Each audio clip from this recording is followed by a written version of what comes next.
My snobby rich classmate picked me in the prom draft, and the principal demanded I go with him because of his family's influence. I went along with it and attended, but then humiliated him and ruined his reputation. Imagine being picked for prom like a fantasy football draft, except you're not a player, you're the prize. So I go to this small private high school where pretty much everything revolves around money. If your family doesn't drive a luxury car, donate to the school, or fly off to private islands for vacation, you're basically invisible. Every year, prom is a huge deal. Like, people spend months planning it. Parents throw these over-the-top pre-prom parties, and you better believe everyone judges everyone else based on their dates, their dresses, and their arrival cars. This year, things got weird. About a month before prom, I started hearing these whispers about something called the prom draft. At first, I thought it was just some dumb joke or rumor, but then it got louder, and it turned out it was 100% real. Basically, the most popular guys at school were running this secret draft, like fantasy football, where they picked which girls they were going to ask to prom. These dudes were picking girls like we were trading cards. Now, I didn't think this had anything to do with me. I don't really hang out with the popular crowd, and I wasn't expecting to go to prom with any of those guys, but then I found out I'd been drafted, and not just by anyone, by Jason. If you went to my school, you'd know exactly who Jason was. His family is loaded. I'm talking about private jets, designer everything, and a huge mansion. Basically, his family runs the school. They donate so much money that the administration treats them like royalty, and because of that, Jason walks around like he owns the place. He's the kind of guy who thinks he's better than everyone else just because his family has more money than they know what to do with. One day, Mrs. Beckett, our chemistry teacher, had enough of Jason's usual antics. He'd been throwing snide remarks around all class, laughing with his buddies, and completely ignoring her lecture. But that day, Mrs. Beckett snapped. She told Jason to stay after class. Jason rolled his eyes but didn't protest. He stayed behind while everyone else filed out. I wasn't in the mood to stick around, but a group of students hung around the hallway, pretending to shuffle their books slower than usual. Maya nudged me and whispered to me. She asked if I thought something would actually happen this time. We both knew the answer. A few minutes later, the classroom door burst open and Jason stormed out. I didn't catch everything, but I heard Mrs. Beckett say something like, "You're still accountable for your actions." Everyone went silent. Jason turned, glaring at her through the doorway, told her she would regret speaking to him like that, and spat at her before stomping down the hall. The next morning, though, it was like nothing had ever happened. In fact, Mrs. Beckett seemed almost nicer to Jason. He walked into class with his usual swagger, smirking like he hadn't just been chewed out less than 24 hours before. The tension from yesterday was gone. It was completely erased. It didn't take long for the rumors to start. Word was that Jason's parents had a chat with the administration, and more importantly, slipped Mrs. Beckett a generous donation to her favorite charity, which we all knew was herself. A lot of people whispered about it, but no one dared speak too loudly. That afternoon, Jason was back to his old self, sitting at the back of the class, throwing paper wads and making smart remarks under his breath. Mrs. Beckett didn't say a word. She didn't even glance in his direction when he laughed too loud or interrupted her. And now Jason apparently had the first pick in the draft because, of course, he paid for it. Yep, he bribed some of the guys running it to get the first pick. And guess who he picked? Me. And I don't mean that in a good way. Jason didn't choose me because he liked me or thought we'd have fun together. He picked me because, in his eyes, I was a trophy. I guess I was hot enough for him to show off at prom. Most of the other girls threw themselves at Jason while I knew what he was and didn't pay him any attention in class. I never laughed at his jokes or did so much as to offer a pencil when he needed it. And that's what he loved about me. He loved the chase. And trust me, I knew this wasn't about personality. Jason had never spoken more than 5 words to me before this. Jason was like any typical rich, snobby kid. He showed up to school in his fancy car, wearing clothes that probably cost more than my rent. He's the guy who casually mentions his family's vacations to private islands and brags about how his parents donate to the school like he's doing everyone a favor. When he found out I wasn't thrilled about being his pick, he didn't take it well. Jason started acting like I owed him a prom date just because he chose me in this ridiculous draft. He'd find ways to bump into me in the hallways and make comments like, "I can't wait to see you in your dress," or, "You know we'll look amazing together at prom." I tried to avoid him, but Jason made it impossible. He'd corner me after class, and even if I tried to say I wasn't interested, he'd just laugh it off like I was joking. He was treating me like I was already his date. It was like, in his mind, I didn't have a choice. Here's where it gets even worse. It wasn't just Jason pressuring me. The school started getting involved. One day I got called into the principal's office. I figured it was about something important, maybe a school project or something, but nope. The principal sits me down and, in this super serious tone,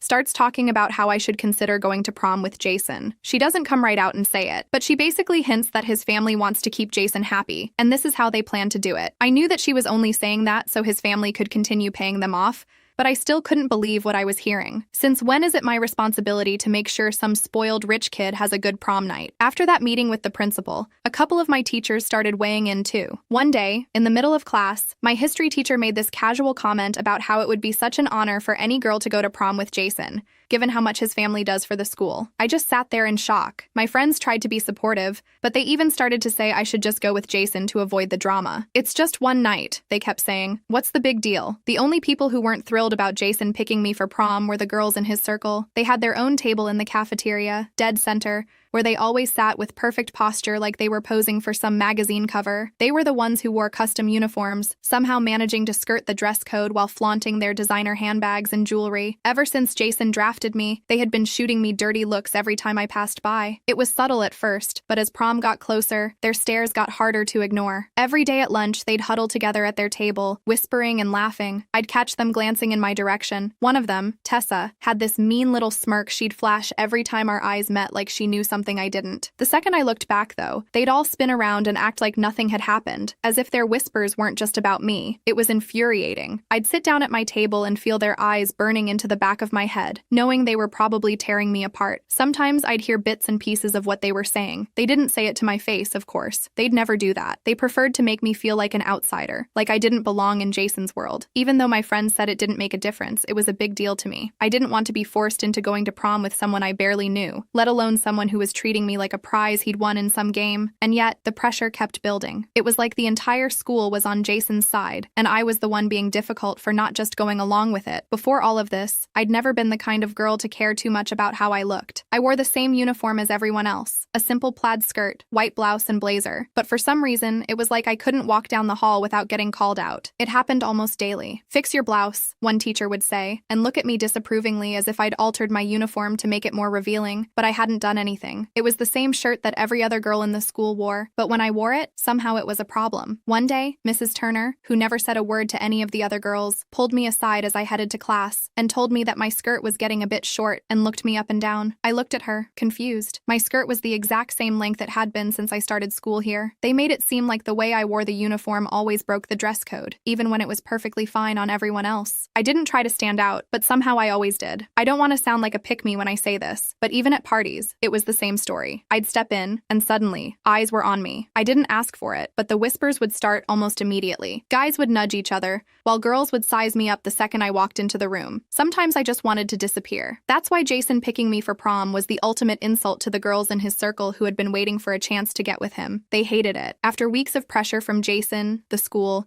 and even my parents, who didn't want me to cause any trouble with the school, I caved. I wish I could say I stood up for myself and told Jason to go to prom alone, but I didn't. I gave in. The school held a special pre-prom event, which was a ceremony dedicated to the biggest donors and the students they were sending off in style. It was ridiculous, but mandatory. The entire gym was decorated with banners and lights as if it were already prom night. Parents, staff, and students sat around round tables covered in white linens, while the principal stood on stage, mic in hand, smiling like she was hosting a game show. As the event neared its end, Mrs. Hudson's smile grew wider. "And of course, we couldn't have this night without a special thanks to the Winters family," she said, gesturing toward Jason's parents, who sat near the front with smug expressions on their faces. "Their generosity knows no bounds, and we're so grateful for all they've done for this school," she said. Applause erupted. This was it. This was the moment it became official. "And as you all know," Mrs. Hudson continued, "Jason Winters will be attending prom with one of our most exceptional students." She paused, and every head in the room turned toward me. "Let's give them a round of applause." Everyone clapped, their eyes fixed on me. Jason was grinning like a Cheshire cat, basking in the attention, like he'd just won the grand prize. I felt sick. After the event, as we were all filing out of the gym, Jason caught up to me and asked if I was ready for prom. He leaned in too close for comfort. I tried to brush him off, but he wasn't letting up. His voice dropped, just loud enough for me to hear. He then said that I was his for the night, and everyone knew it. He smirked. I didn't want to imagine what he meant. I couldn't shake how disgusting it felt, how trapped I was. The school, the teachers, and my own parents had all pushed me into this corner, and now Jason was boasting about it, claiming ownership over a night I wanted no part of. I went home that night with his words still rattling around in my head. So prom night finally rolls around, and Jason picks me up in his flashy car. Of course, we have to take a million pictures in front of his mansion before we even head to the dance. His parents are there, all proud,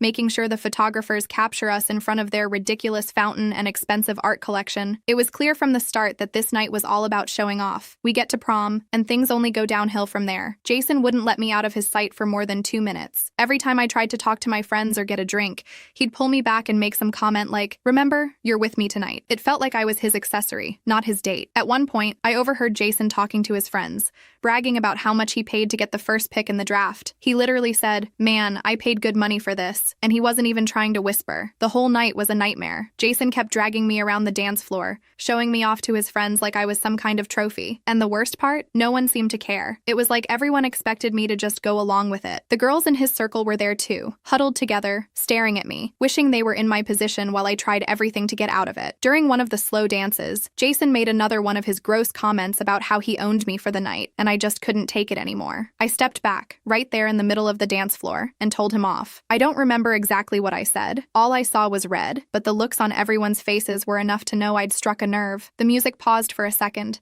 and people were staring, but I didn't care anymore. I was done. I grabbed my purse, stormed out of the dance, and called a ride home. I didn't even look back to see Jason's reaction. I just wanted to get out of there. Monday rolls around, and of course, everyone's talking about what happened. Jason's parents were furious and tried to stir up trouble with the school, but honestly, I didn't care anymore. I went to the principal's office and filed a complaint against Jason for how he treated me. I didn't expect much to come of it, but I needed to stand up for myself, even if the administration was still trying to protect Jason's family's reputation. Surprisingly, some of the teachers who had pressured me into going with Jason actually admitted they were wrong. I guess word spread fast about how controlling Jason had been, and suddenly, people were starting to realize how messed up the whole situation was. As for Jason, he didn't apologize. He spent the next few weeks sulking around school, complaining to anyone who would listen about how I ruined his prom night. But here's the thing, Jason's social status started to crumble. People were finally seeing him for what he really was, an entitled, spoiled brat who thought his money could buy anything, even people. And while his family still had their grip on the school, Jason wasn't as untouchable as he used to be.